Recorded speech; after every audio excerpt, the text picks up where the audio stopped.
ప్రజా జీవితంలో ఉన్నప్పుడు వ్యక్తిగత సంభాషణ ఉంటుంది, ప్రజా జీవితంలో చర్చ ఉంటుంది.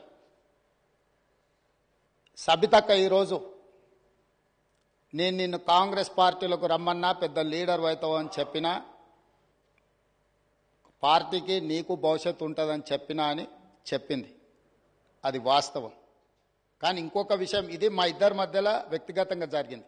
వ్యక్తిగతంగా జరిగిన చర్చని ఈరోజు సబితక్క సభలో పెట్టింది కాబట్టి దీని కొనసాగింపుగా జరిగిన కొన్ని చర్చలు కూడా నేను సభలోనే చెప్పాలి.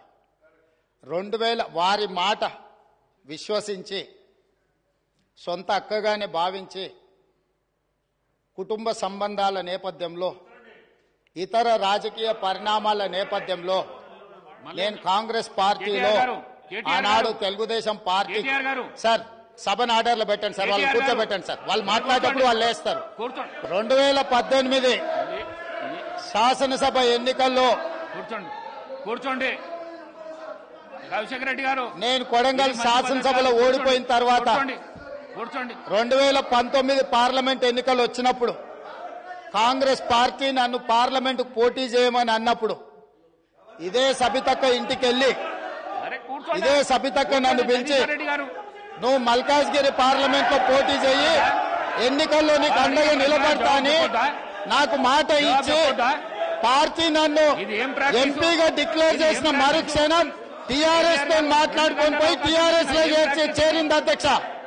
తమ్ముడుగా నన్ను పిలిచి మల్కాజ్గిరి పార్లమెంట్ లో ఎన్నికల్లో పోటీ చేయమని నన్ను ప్రోత్సహించి పార్టీ నన్ను ఎన్నికల్లో అభ్యర్థిగా నిర్ణయించిన తర్వాత కేసీఆర్ మాటలకు అధికారం కోసం కాంగ్రెస్ ను వదిలి టీఆర్ఎస్ పార్టీలో చేరి మంత్రి పదవి పొంది తమ్ముని మోసం చేసింది కాబట్టి ఈ రోజు నమ్మొద్దు అని కేటీఆర్ కి చెప్పిన అధ్యక్ష.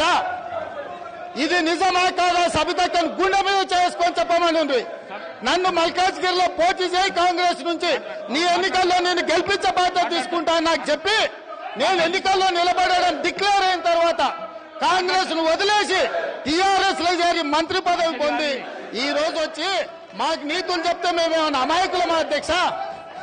కాబట్టి ఇవన్నీ చర్చలు. ఈ రోజు నేను ఏ మాత్రం కూడా వాళ్ళ పేరు తీసుకోకపోయినా మీరు వారికి అవకాశం ఇచ్చిండ్రు. మీరు అవకాశం ఇచ్చినందుకు నేను అభ్యంతరం చెప్పలేదు.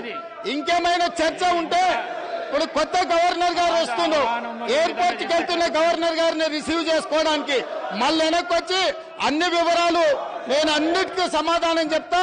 మా డిప్యూటీ చీఫ్ మినిస్టర్ గారు అప్పటి వరకు సభ నడుపుతారు. కొత్త గవర్నర్ గారిని రిసీవ్ చేసుకుని రాజ్భవన్ విడిచిపెట్టి మళ్ళీ సభలోకి వస్తా అధ్యక్ష. అందరికీ కలిపి సమాధానం చెప్తా అధ్యక్ష.